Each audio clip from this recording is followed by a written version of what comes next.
पहली बात साधु संग करना है। साधु संग किसे कहते हैं? जिसके संग से भजन बढ़ने लगे, भगवत कथा सुनने को मिले, भगवत अनुराग बढ़े, भगवान नाम कीर्तन, भगवत लीला गायन श्रवण, ये साधु संग। तो साधु संग का परहेज क्या है? संसारी पुरुष का कोई भी संबंध नहीं होना चाहिए। अगर तुम्हारे हृदय को ऐसे राउंड लगाकर जांच करना हो तुम्हें, तो देखो तो एक ही जगह निकले कि हमारे माई श्यामाजू को राज। श्यामाजू के सिवा, जैसे महाप्रभु हरिवंश चंद्र जू कह रहे, मेरे प्राणनाथ श्री श्यामा शपथ करो तृण छिए, कसम खा के कहता हूं श्यामाजू के सिवा हमारा कोई नहीं है। ये बात है। अब दूसरी बात है, संसारी लोगों से किसी भी तरह से बात करने का अवसर ना देना। प्रपंच की बात है। बोधियंता परस्परम का आदेश है भगवान का, मेरी चर्चा करो परस्पर बैठकर, और जहां प्रभु की चर्चा से संसार की तरफ जाने लगे, उठो चल दो। दूसरी आगे की बात, किसी भी वैष्णव को ये नियम पक्का ले लेना चाहिए कि ना किसी की निंदा करेंगे, ना किसी की निंदा सुनेंगे। दिमाग में लिख लो, चाहे रजिस्टर में, बहुत जरूरी है, नहीं तो भजन छीन हो जाएगा। महाप्रभु कह रहे हैं ना किसी की निंदा करेंगे, ना किसी की निंदा सुनेंगे, ये नियम ले लो। बड़े बड़े ऋषियों ने इस बात के लिए सावधान किया है कि दूसरे की निंदा नहीं करनी, दूसरे की निंदा नहीं सुननी। इन बातों का सदा ध्यान रखते हुए बचना कि कभी किसी की निंदा मत कर देना। दूसरों के गुण दोषों का कथन करने वाला उपासक बहुत बुरी तरह भ्रष्ट हो जाता है। यदि कुछ कहना है तो कृष्ण चर्चा करो, भगवत चर्चा करो, कभी किसी की चर्चा मत करो, प्रभु की चर्चा के सिवा, नहीं तो निंदा होने लगेगी, अपराध बन जाएगा। डरो तब सुख हरिवंश गुण नाम रसना रटत, और बहुवचन अति दुखदानी। कोई कितना भी अवगुणी हो, उसके अवगुणों की चर्चा मत करो। तुम्हें तो अपना हृदय निर्मल करना है। तेरे भावे जो करे भलो बुरो संसार, नारायण तू बैठ के अपनो भवन बुहार। देखो ध्यान से सुनना, चाहे कितना बड़ा कोई ज्ञानी हो, ध्यानी हो, जपी हो, पंडित हो, जहां उसने किसी की भी निंदा का वाक्य मुख से निकाला, वहीं पतित हो जाएगा, गिर जाएगा, भ्रष्ट हो जाएगा। निंदा ऐसे होती है कि यार वो तो बहुत सुंदर बोलते हैं, ऐसा है वैसा है, अच्छी अच्छी बातें निकलते हैं, पर जो है उनको ऐसे नहीं। वो जहां पर लगाया तो तुम्हारे पर लग गए, उड़ जाओगे। किसी के भी दोष की वार्ता ना करो, एक भी दोष चर्चा ना करो। महाप्रभु कहे जो दोष चर्चा करोगे तुम्हारे हृदय में दोष प्रवेश करके तुम्हें नष्ट कर देगा। ये अनुभूत बात है, अनुभूत बात, ये अनुभूत। दोषों के परमाणु बड़े सूक्ष्म होते हैं। जब तक तुम दूसरे की निंदा नहीं करोगे, दोष वर्णन नहीं करोगे, मान लो दोष दर्शन हो गया पर वर्णन नहीं किया, तो वो नष्ट हो जाएगा, तुम्हें फांस नहीं पाएगा। लेकिन जहां तुमने दूसरों के दोषों का वर्णन किया, निंदा की, तहां तुम निंदनीय बन जाओगे, तुम्हारी निंदा होने लगेगी। ज्यों ज्यों तुम दूसरे की निंदा करोगे, त्यों त्यों अच्छे परमाणु नष्ट होते जाएंगे, गंदे परमाणु बढ़ते जाएंगे। हृदय की पवित्रता, सरलता, सच्चिरता और ज्ञानार्जन, भजन, सद्वृत्ति, ये सब नष्ट हो जाएगी और मोह का साम्राज्य हो जाएगा, अज्ञान का। डरो, बहुत खतरनाक खेल है।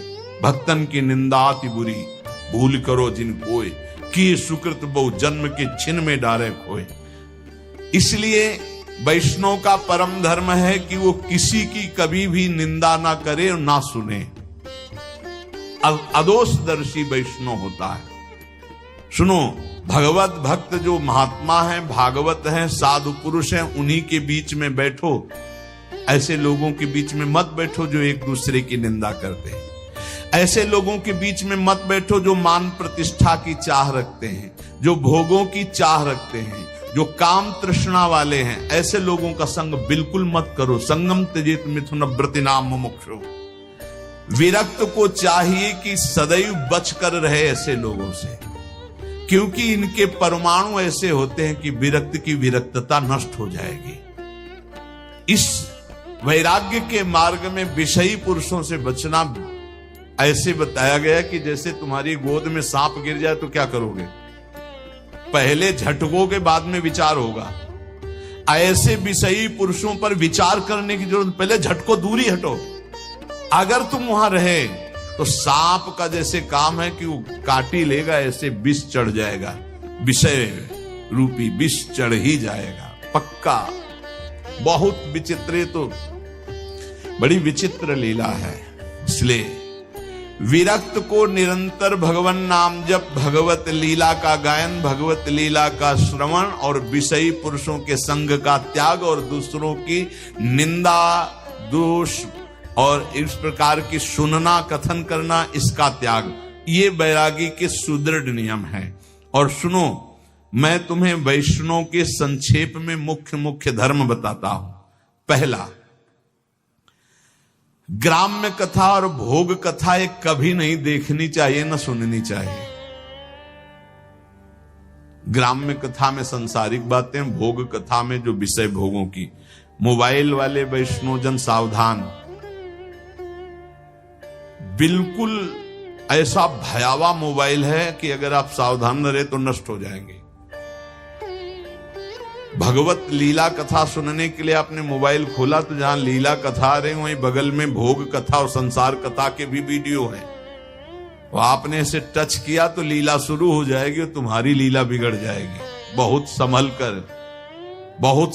कर छोटे छोटे बच्चों की वो बुरी दशा हो रही इस मोबाइल के कारण, पर बहुत लाभ भी मोबाइल से है, तो इसलिए लाभ लो, अवगुण का त्याग करो।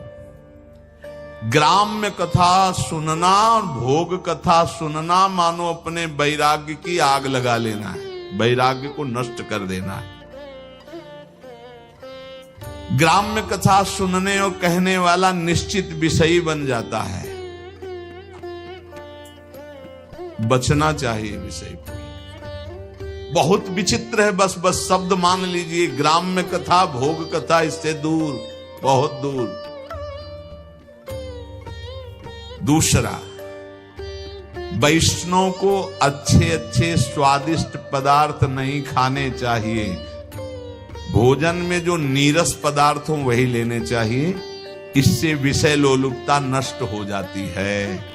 अच्छे पदार्थ स्वादिष्ट हटा के और नीरस पदार्थ वैष्णव को लेने चाहिए। ऐसे पदार्थों के खाने से विषय भोग की कामना बढ़ती है, महाप्रभु चैतन्य। तीसरा, अच्छे चमकीले कीमती स्वच्छ वस्त्र वैरागी को नहीं पहनने चाहिए। संतों से, हमने गुरुजनों से सुना कि कभी दोनों कपड़े नीचे ऊपर के नए नहीं होने चाहिए, एक पुराना एक नया। अगर नीचे का नया है तो ऊपर का पुराना। शब्द देख लो, कह रहे अच्छे कीमती वाले, चमकीले, लप एकदम नहीं, और स्वच्छ नहीं, मलिन वस्त्र, कम पैसे का वस्त्र, पुराना वस्त्र। अगर फट रहा है एक बदल सकते हो, एक पुराना, ऐसी रहनी से रहना चाहिए। अच्छे चमकीले स्वच्छ महंगे ये वस्त्र नहीं होने चाहिए बैरागी के। ये साधक को, बैरागी साधक को नहीं पहनने चाहिए।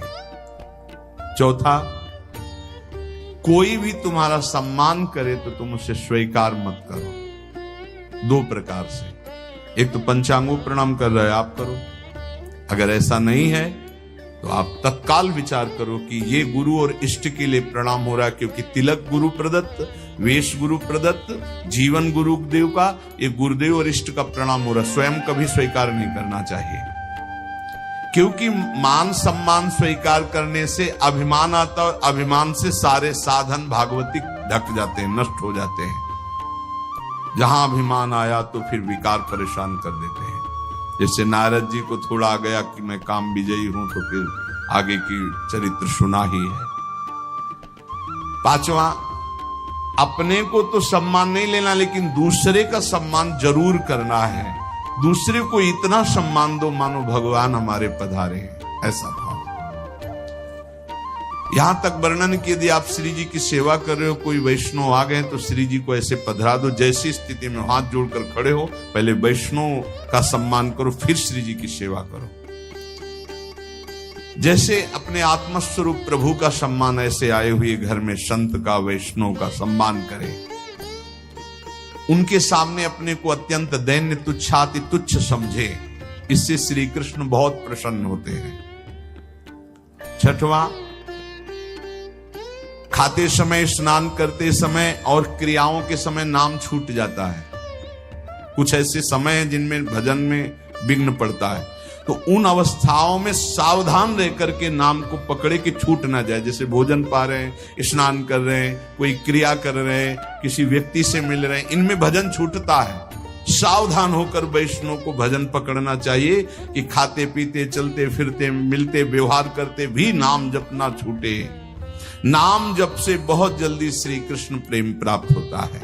सातवां, हर वैष्णव को प्रगट में ठाकुर जी विराजमान करने चाहिए। नाम राधा नाम विराजमान, छोटा सा राधा नाम, जरा सा इत्र, स्नान कराया, इत्र लगा दिया, भोग लगा दिया, पर सेवा जरूर होनी चाहिए। बिना सेवा के कोई वैष्णव नहीं होना चाहिए। प्राय ऐसा होता है, कोई शालिग्राम जी रखते हैं, कोई गोपाल जी रखते हैं, पर ठाकुर सेवा प्रत्येक वैष्णव के पास होनी चाहिए। जो परम पवित्र मन वाले हो चुके हैं वो मानसिक सेवा भी कर सकते हैं। प्रगट सेवा और मानसिक सेवा आराध्य देव की। उपासक को चाहिए कि बनावटीपना बिल्कुल तुम्हारी साधना में नहीं होना चाहिए। बनावटीपने का मतलब होता है कि जैसे ऐसे बैठे हैं, सहज में ऐसे बैठे हो, चार लोग दर्शन करने आते, कोई बनावटी नहीं होना चाहिए। वो फटाफट माला लिया, ऐसे गप्पा मार रहे थे, फटाफट माला लिया। कोई भी दम नहीं, कोई भी पाखंड नहीं, कोई भी नाटकबाजी जीवन में ना आवे, नहीं तो बहुत बुरी तरह साधक चौपट होता है। जब तुम नाटक करोगे ना तो माया को आदेश कर देंगे भगवान, कर नाटक इसके साथ, वृंदावन छूट जाएगा, भजन छूट जाएगा। हाँ, इसलिए किसी भी वैष्णव को किसी भी तरह का कोई नाटक नहीं करना चाहिए। नाटक बिल्कुल ठीक नहीं है। जो वैष्णव है वो केवल प्रभु प्राप्ति का लक्ष्य रखता है। महाप्रभु रघुनाथ दास जी को लक्ष्य करके साधन साध्य का उपदेश कर रहे हैं। 8 बजे रात्रि तक खूब नाम कीर्तन होता रहा। फिर जो गौड़ीय भक्त आए हुए थे महाप्रभु उनसे मिले। इतने में शिवानंद जी जो मार्ग में पूछवाया था मजूमदार जी ने, तो वो जब वहां आए तो रघुनाथ दास जी को देखा, तो रघुनाथ दास जी भाग करके महाप्रभु के पास आए थे। सेन महाशय से कहा कि वो तो यहाँ आए हुए हैं, तो बोले हमें तो रास्ते में पूछवाया था उनके पिता, तो एक बार अगर आदेश हो तो मैं वहां सूचना दे दूं, क्योंकि वो सब बहुत व्याकुल है। जाकर सिंह और के द्वार में देखा तो सबसे पीछे फटी गुदड़ी, शुष्क शरीर हो रहा है, और श्री कृष्ण नाम लेते हुए सुप्रवाह करते हुए वो आहरण श्री कृष्ण कीर्तन। उन्होंने विचार किया कि इनसे क्या पूछना कि तुम्हारा सकुशल हो, इनका तो परम सकुशल है। सकुशल तभी माना जाता है जब भगवान का चिंतन होता है। जैसे आजकल लोग पूछते हैं कुशल मंगल, बोले हाँ सब कुशल मंगल, तो कुशल जानते किसे कहते हैं? तब लगी कुशल न जीव कहूं, सपने हूं मन विश्राम, जब लगी भजत न राम कहूं, शोक धाम तज काम।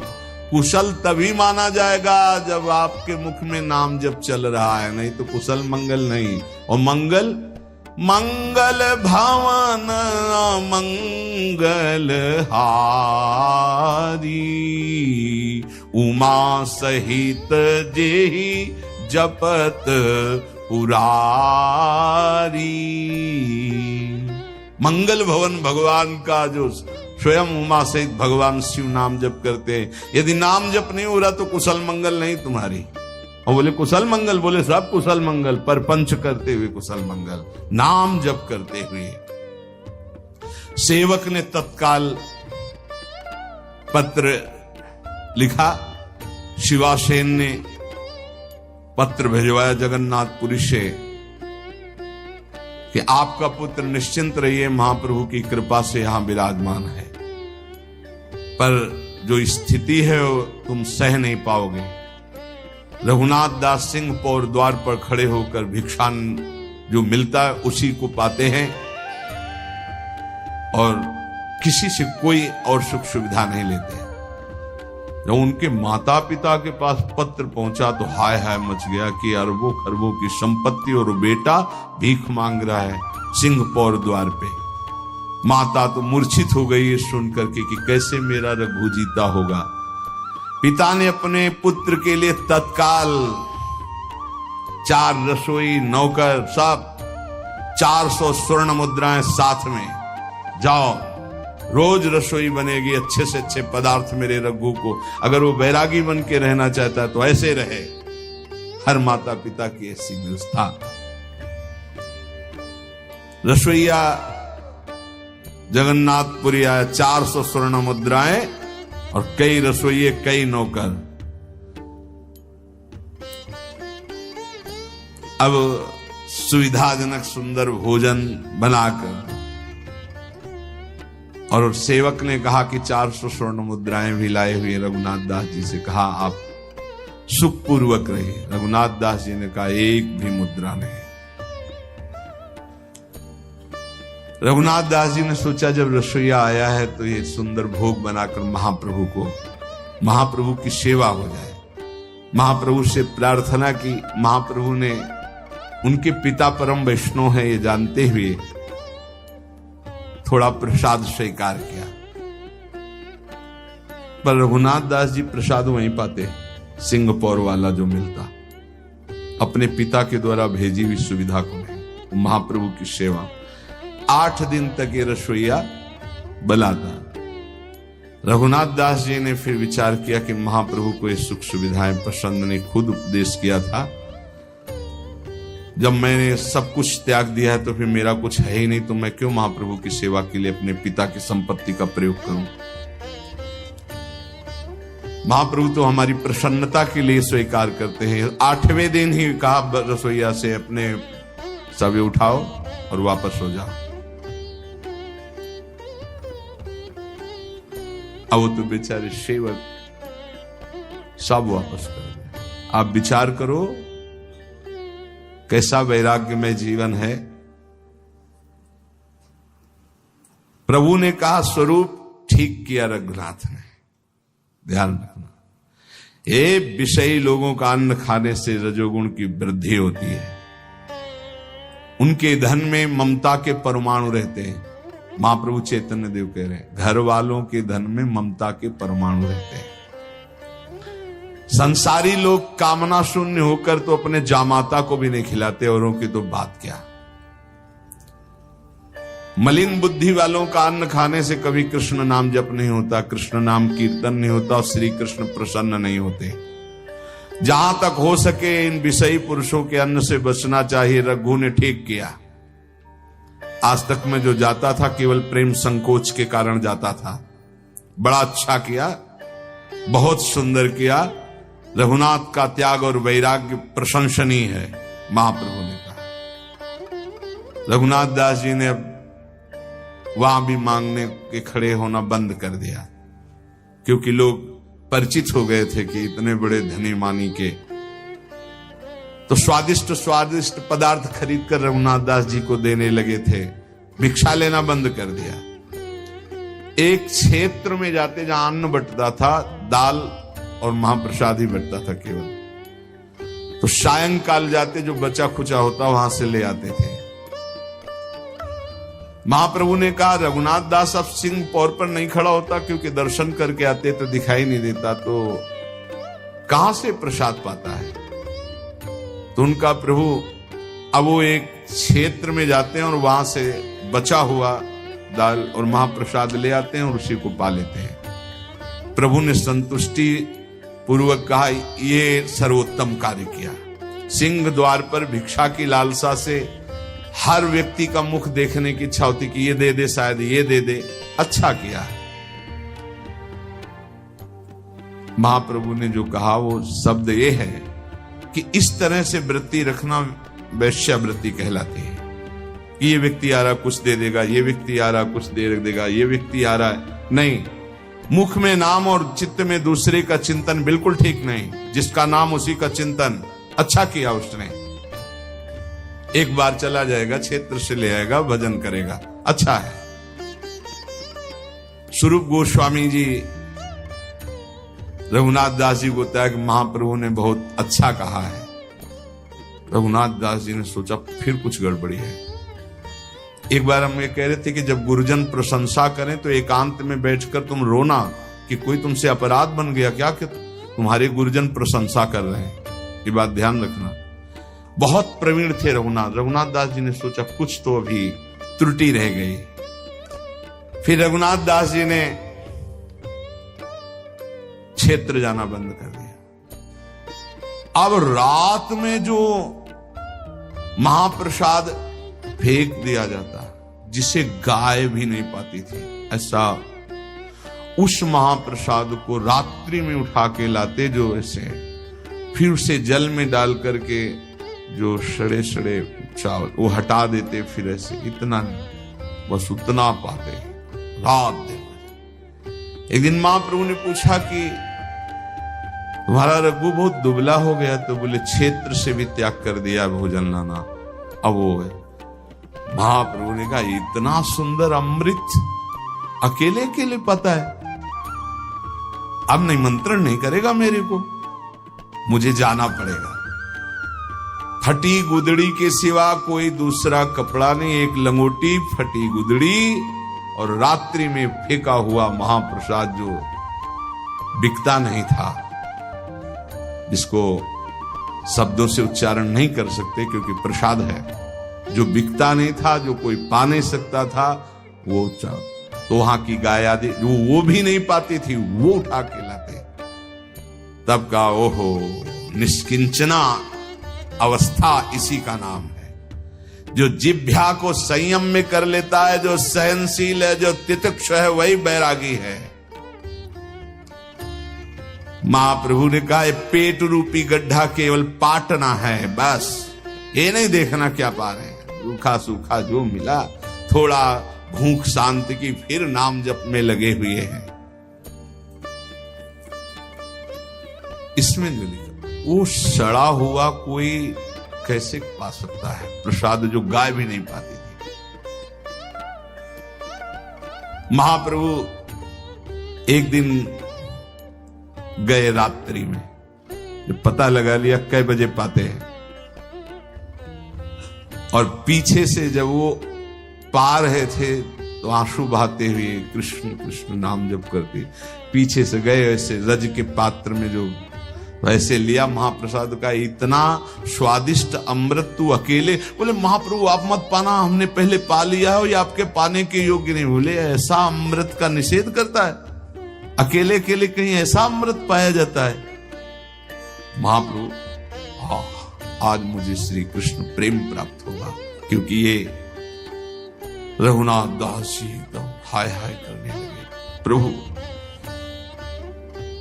रघुनाथ हमें शिकायत रहेगी कि तुमने ऐसे अमृत का निमंत्रण नहीं किया और हमको जबरदस्ती आके पाला पड़ा।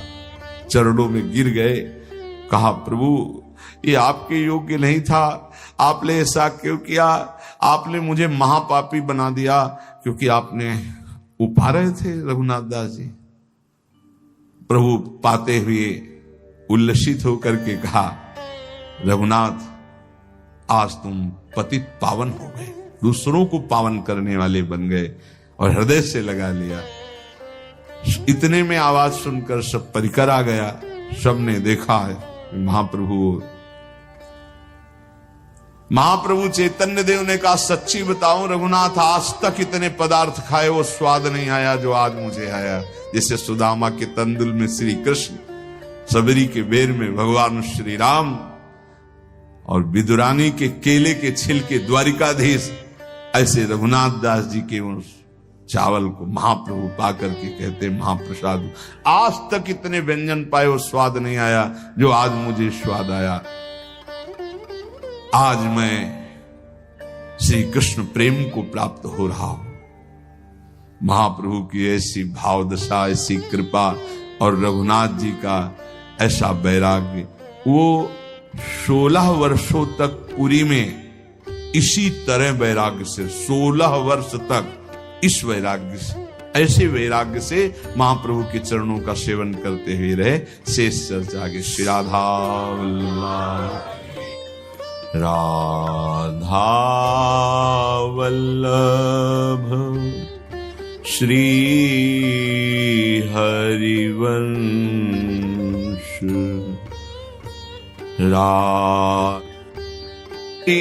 डोलही रंग भरी डोलही। टूट गया और तो सब यही है ही। क्या धोखे में हमारा जीवन है? क्या इस धोखे में हमें संतुष्ट होना चाहिए? विचार कीजिए। इस यश का क्या भरोसा? तुम्हारे प्रतिष्ठा का क्या भरोसा? जिसकी प्रतिष्ठा हुई वो शरीर ही प्रतिष्ठित नहीं है, वही नाशवान है। विचार कीजिए। अगर आप विचार करेंगे तो आपका मन सत्य की तरफ भाग पड़ेगा। अभी जो असत भाव में आप सुख का अनुभव करते हुए हृदय को विश्राम मान रहे हैं, ये विश्राम स्थल नहीं है, ये बड़ा भयावह स्थल है। आपको नहीं दिखाई दे रहा। विषय चुगा जिन चुगे मन चुगत कछुक सुख होए, फिर फांसी ऐसी लगे तेषम दुख न हो। ऐ मन, विषय भोग रूपी चुगा में मत वाला मत हो जा। तुझे विषय चुगा दिखाई दे रहा है, उसके अंदर जो कांटा है, जैसे मछली को चुगा दिखाई देता है, कांटा नहीं, फंस जाती है, मरना पड़ता है। ऐसे ही जो भोगों में अपने जीवन को सुखमय मान रहा है, उसे पछताना पड़ता है, नाना प्रकार की योनियों में दुख भोगना पड़ता है। इसलिए उपासक उपास्य देव का, आराध्य देव का दृढ़ भरोसा करके नाम जप करते हुए अपने कर्तव्य का पालन करे तो इसी जन्म में, इस लोक में परम शांति और परलोक में परमात्मा प्राप्ति उसे हो जाएगी। धर्म से चलने वाले नाम जापक को ऐसे भगवत प्राप्ति होती है जैसे पुत्र को अनाधिकारी होने पर भी पिता की संपत्ति का स्वाभाविक अधिकार प्राप्त हो जाता है। स्वाभाविक अधिकार जो बार बार भगवान की कृपा का अवगाहन करता है। बड़ी कृपा हम पर श्री हरि की। यद्यपि हम नीच हैं, अधम हैं, पर हमारे ऊपर प्रभु की बड़ी कृपा है। और नाम जप करता है, अपने धर्म से चलता है, तो उसे भगवत प्राप्ति स्वाभाविक ऐसी हो जाती है जैसे पिता की संपत्ति पर सरकारी कानूनी वो अधिकार प्राप्त कर लेता है, ऐसे वो भगवत प्राप्ति कर लेता है।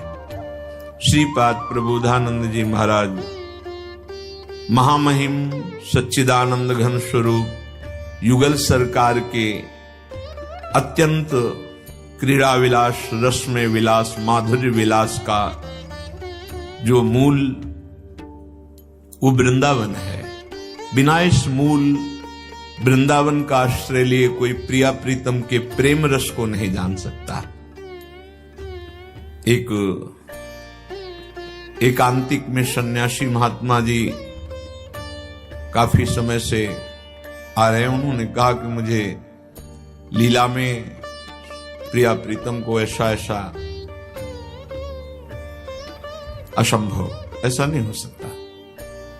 फिर जब, क्योंकि सत्य पे चलने वाले साधक झूठ नहीं बोलते, आप सच्ची बोलिए कि आपको अपने स्वरूप का बोध है? नहीं। फिर इष्ट का दर्शन हो रहा है? नहीं। भावना अलग चीज है, साक्षात्कार अलग चीज है। मूल है वृंदावन, और वृंदावन का जो रस है वो वृंदावन रसिकों के वाणी में बैठ करके, रसिकों की दृष्टि में बैठ करके, रसिकों के हृदय में बैठकर प्रदान करता है। ये रहस्य, ये चलते फिरते वृंदावन है।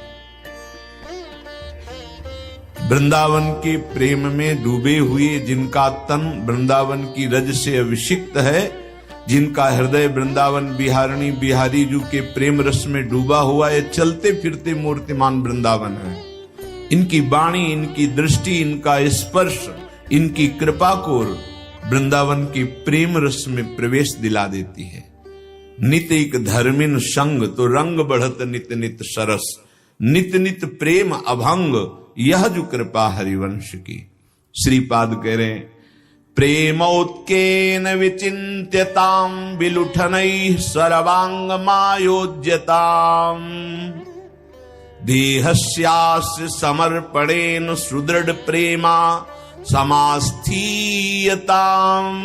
राधा जानिरुपास्यताम् स्थिरचर प्राणिः सन्तुष्यताम्, श्री वृंदावनमेव सर्व परमम् सर्वात्मना श्रीयताम्। हे भाई, जो वृंदावन का आश्रय लेता है उसे वृंदावन के रसिकों का संग, जो विशेष कृपा पात्र हैं, जरूर मिलता है। यदि रसिकों का संग मिला तो बोले, प्रेमोत्केन विचिन्त्यताम् विलुठनैः सर्वांगमायोज्यताम्। प्रेम मूर्ति, प्रेम के खिलौना दो, खेलत हैं प्रेम खेल, श्री श्यामा श्याम। इनकी शरणागति मिलती है, इनकी उपासना मिलती है। ये अनन्य धर्म है वृंदावन का, प्रिया प्रीतम की उपासना का। वो सर्वत्र से अपने मन को हटाकर प्रिया प्रीतम में लगाता है, रसिकों की कृपा से। जब रसिक संग प्राप्त होता है तो प्रिया प्रीतम से संबंध स्वीकृत हो जाता है, जो है कोई नया नहीं होता। हम हैं इनके, भूल से जगत में शरीराभिमान के कारण मानते हुए संबंधों में, नानात्व में ऐसे फैल गए कि लौटना मुश्किल हो गया। अंतर में अंतर्मुखी होना मुश्किल हो गया। बाहर के ही संबंधों में हम इतना भ्रमित हो गए। मात तात सुत दार देह में मति अरुझय मति मंदा, हित किशोर को होए चकोर तू लख वृंदावन चंदा। भूल गए, इन्हीं में फंस गए। रसिक महापुरुष कहते, मत चित्त वृत्ति को देह भाव में लाकर फंसाओ, भगवत भाव में लाओ, नहीं तो मानव देह का जो परम लाभ है वो नहीं मिल पाएगा। माँ में, पिता में, भाई में, पत्नी में, पुत्र में, बार बार रोज सत्संग में कहते हैं भगवत भावना करो। वही है, वही ये रूप धारण की हुई है, दूसरा कोई नहीं। तुम्हारे हृदय में भी वही बैठे हुए चैतन्य घन है। तुम अपने को भूल करके देह मान रहे हो, इसीलिए तुमको अनुभव में नहीं आ रहे हैं। अंतर में विराजमान परमात्म तत्व का चिंतन करने वाला निश्चित परमात्म प्राप्ति को, ये बहुत बड़ा सौभाग्य है भगवत प्राप्ति करना। चूक मत करना। हम गलत हैं, हम संभल नहीं पा रहे हैं, पर हम लड़खड़ा कर चलेंगे। राधा राधा बोलने में कौन सी परेशानी है? क्या तुम्हारा लगता है? तुम्हारा परम मंगल इसी में हो जाएगा। तुम्हारे अंदर ऐसी सामर्थ्य आ जाएगी कि गंदे आचरण अपने आप अच्छे नहीं लगेंगे। गंदा आहार विहार अपने आप आपके अंदर घृणा पैदा हो जाएगी। आप मन लगा करके, ना मन लगे तो नाम जप से सब ठीक हो जाएगा। जब रसिकों के संग से हमें पता चलता है राधा नाम की महिमा, तो राधा नाम प्रेमामृत है। ये जो राधा राधा बोलने पर आपके मुख में रस आता है ना, ये महाचरणामृत है। ये अकाल मृत्यु हरणम सर्व व्याधि विनाशनम, ये समस्त रोगों का नाश करने वाला, अकाल मृत्यु का हरण करने वाला, आपके हृदय में प्रेम प्रकाशित करने वाला है। कोई आपको और कृपा की जरूरत नहीं यदि नाम जपना शुरू कर दिया। ये अंतःकरण तभी निर्मल होता है जब जिह्वा से हम राधा राधा रटते हैं। जो रस निकलता है, ये जब हृदय में जाता है तो सारे मल को नष्ट कर देता है। विश्वास कीजिए, राधा नाम सुधा रसम, ये प्रेमामृत रस है। धीरे धीरे ऐसी प्रीति होगी, राधा रोमांच हो गया, अश्रु आने लगे। क्यों रो रहे हैं कोई पता नहीं। ऐसा अद्भुत आनंद की उमगन में उपासक फूला फूला डोलता है। तुम आनंद के लिए सोचते हो, अर्थ मिले तो आनंद बढ़े, भोग मिले तो आनंद बढ़े, पद मिले तो आनंदित हो जाओ। भूल मत कीजिए, जो बड़े बड़े पद में हैं आंख उठा करके देखिए कैसे जल रहे हैं। अगर अपने धर्म से नहीं है तो, धर्म से हैं तो धर्म का महत्व हुआ ना कि पद का। अपने कर्तव्य और धर्म का पालन करने वाले को कभी पदाभिमान नहीं होता। जो पदाभिमानी होता है वो कभी अपने धर्म और कर्तव्य का पालन सम्यक रूप से नहीं कर सकता, त्रुटि हो जाएगी। इसलिए बहुत सावधान होकर के इस जीवन को, जो अमूल्य महामहिम देव दुर्लभ कहा गया है, बड़े भाग मानुष तन पावा, शुर दुर्लभ सद ग्रंथन गावा, इसे प्रमाद में मत नष्ट करो। श्रीपाद कह रहे प्रेम की ऐसी उत्कंठा उसके हृदय में प्रकट होती है, विलुंठनई सर्वांग मायोज्यता। कभी जीवन में एक बार ये सुख मिला है? सोचो, राधा राधा इतने विकल हो गए, रो रहे हैं और भूमि पर लौट रहे। प्रेमोत्केन विचिंत्यताम विलुठनई सर्वांग मायोज्यताम, समस्त अंग वृंदावन की रज में लौट रहे। राधा राधा राधा। देहस्यास्य समर्पणेन सुदृढ़ प्रेमा समास्थीयताम। ये दूसरी बात हुई। जिसने अपनी इस भौतिक देह को बेच दिया वृंदावन के नाम, अब नहीं। प्राण निकल जाएंगे पर हम वृंदावन के बाहर नहीं जाएंगे। ये विशेष भगवत कृपा से होता है। युगल सरकार जो हमारे प्रभु हैं, इनकी कृपा से होता है। वृंदावन में यदि कोई वैष्णव अपराध ना करे और ऐसे वास कर रहा है तो स्वाभाविक वो प्रियाजू के पास पहुंच जाएगा। इसका प्रभाव है। ये कई बार देखा है ऐसे कि कोई साधना जीवन में नहीं है, अचानक कृपा होती है और वो भगवत प्राप्त हो जाता है। तब लालच लगता है कि देखो, इसके लिए पूरा जीवन महात्मा जन कितना कष्ट सह करके, लेकिन इस जीव पर कृपा हुई तो कैसे कैसे परम पद इसको कैसे मिल गया। यही हमारी लाडली जू की अहेतुकी कृपा होती है। देहस्यास्य समर्पणेन सुदृढ़ प्रेमा समास्थीयताम। मैं नियम लेता हूं कि मृत्यु पर्यंत श्रीधाम वृंदावन से बाहर नहीं जाऊंगा। मरने के बाद जैसा प्रभु की इच्छा हो। ये कोई बिरला ही ले पाता है। ये क्षेत्र संन्यास है। जैसे पूज्य राधा बाबा ने भाई जी महाराज के शरीर के लिए लिया था। जहां भाई जी का शरीर रहेगा आजीवन वहीं रहेंगे। तो जहां चिता लगाई गई थी वहीं पूज्य राधा बाबा को टीन छवा दी गई, वहीं आजीवन आजीवनवाद। महापुरुषों में निष्ठाएं पाई गई हैं। सही पूछो, बड़ा निष्ठावान है जिसको वृंदावन की परिक्रमा के बाहर जाना भी रुचिकर नहीं लगता। कई बार उत्साह होता है कि महारानी जी के दर्शन करने, बरसाने के लिए। कई बार लालच लगता है। हमारी प्राणाराध्य है। कई बार ऐसा हुआ कि तैयारी बनी हितधाम में, कई बार वो ले आए वाहन, चलो बैठो। क्षमा कीजिएगा, अंदर उत्साह नहीं हो रहा। ऐसे वृंदावन पकड़ लेता है कि यद्यपि हमारे ही प्राणाराध्य हैं पर मन गिर देता है।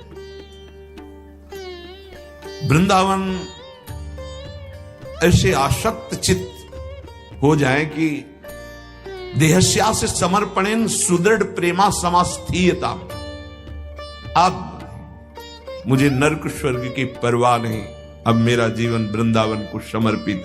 तो वो प्रिया प्रीतम की प्रेम पदवी प्राप्त होती है जो किसी साधना से नहीं, जिसके लिए श्रीमद राधा सुधा निधि में हित महाप्रभु कहते संभाव्योपि विरंचि नारद शिव स्वयं भुआ देर नया। संभावना भी नहीं है। ये बहुत बड़ी बात है। आपको लगेगा ऐसे क्या कि ब्रह्मा और बड़े बड़े महापुरुषों की संभावना नहीं और एक अधम जीव की संभावना हो जाएगी। हाँ, यही कृपा का स्वरूप होता है। कृपा का यही स्वरूप होता है। कि एक साधारण को असाधारण बना दें, मसकई करें बिरंची अजय मसकते हीन, ब्रह्मा को मच्छर बना दे, मच्छर को ब्रह्मा बना दे। कृपा में बड़ी अद्भुत, जो चेतन का जड़ करे जड़ई करे चैतन्य अस समर्थ। ये समर्थ प्रभु की कृपा का है, ये किसी की साधना का नहीं है। वो बड़े कृपा पात्र हैं जिन्होंने ये नियम ले लिया है, पर नियम के साथ परहेज है। किसी वैष्णव के प्रति द्रोह भाव, द्वेष दर्शन न हो, तभी आपका नियम पूरा होगा, अन्यथा परिस्थिति बिगड़ जाएगी और आपको भागना पड़ेगा पक्का। यदि वैष्णव अपराध भयानक बन जाए, कोई वृंदावन का वैष्णव आपसे बहुत ही त्रसित हो जाए, बहुत ही पीड़ा युक्त हो जाए, तो फिर दाम स्वीकार नहीं करेगा। आप ऐसे कितने छोटे मोटे गलतियां कर रहे हैं, अपराध कर रहे हैं। धाम वृंदावने प्रभाव सुन अपनो हुई गुण देत, जैसे बालक मलिन को मात गोद भर ले। ये कोई बिरला ही, ये बड़ी बात है। बड़े कृपा पात्र जनों में ऐसा। पूज्य श्री मौनी बाबा जी महाराज सुदामा कुटी के पास ही बहुत समय से दर्शन नहीं हुए, 10 वर्ष से नहीं हुए, क्योंकि उधर जाना नहीं हुआ। उनका 25 वर्ष से नियम वृंदावन की परिक्रमा के बाहर नहीं जाना।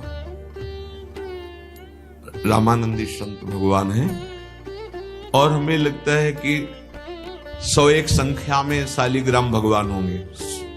रोज उनकी आराधना, उनका स्नान, उनका रोज, और रात्रि में भागते हुए बिहारी जी की आरती, शयन आरती के दर्शन में आते थे। बड़ा अनुराग स्वरूप है उनका।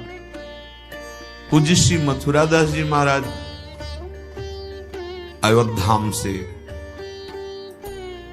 पूर्ण चित्तवृत्ति अयोध्यानाथ को समर्पित, पर जब बरसाने आए तो लाडली जी ने चित्तवृत्ति का अपहरण कर लिया, तो आजीवन वृंदावन वास करते हुए भगवत चर्चा करते हुए व्यतीत किया। ऐसी वाणी में मधुरिमा थी कि जिस समय वो विराजते थे, कोई राग रंग की बात नहीं, वैसे सीधे बातचीत की तरह बोलते थे, पर सब समाधिस्थ। ऐसा लगता था ये निरंतर चलती रहे, इससे बड़ा कोई सुख नहीं। महाभागवतों की चर्चा करते थे। ये वृंदावन की अखंड निष्ठा में बहुत बड़ी सामर्थ्य है, पर इसका परहेज है। अगर वैष्णव अपराध करोगे तो फिर नहीं समझ में आएगा। नहीं, केवल पड़े रहो तो प्रियालाल की प्राप्ति हो जाएगी। और देश के बसत ही अधिक भजन जो होए, इहि सम तो पूजत नहीं, वृंदावन रहे सोए।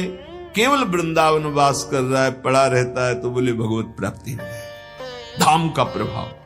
राधा जानि रूपाश्यताम, स्थिर चरो प्राणी संतोष्यताम। अब देखो ध्यान, ये श्री जी के जन है। राधा जानि रूपाश्यताम, स्थिर चरो प्राणी संतोष्यताम। ये श्रीधाम वृंदावन में जितने वास करते हैं श्री जी के लाडिले हैं, चाहे वो पशु पक्षी हो, चाहे मनुष्य हो, चाहे लता हो। बोले ये संबंध जान के कि प्रियाजू के हैं, चाहे वो स्थिर हो, चाहे चर हो, चाहे वो मनुष्य हो, चाहे वो जड़ हो। स्थिर चरो प्राणी संतोष्यताम, किसी का अपराध मत करना। यहां ये धाम है।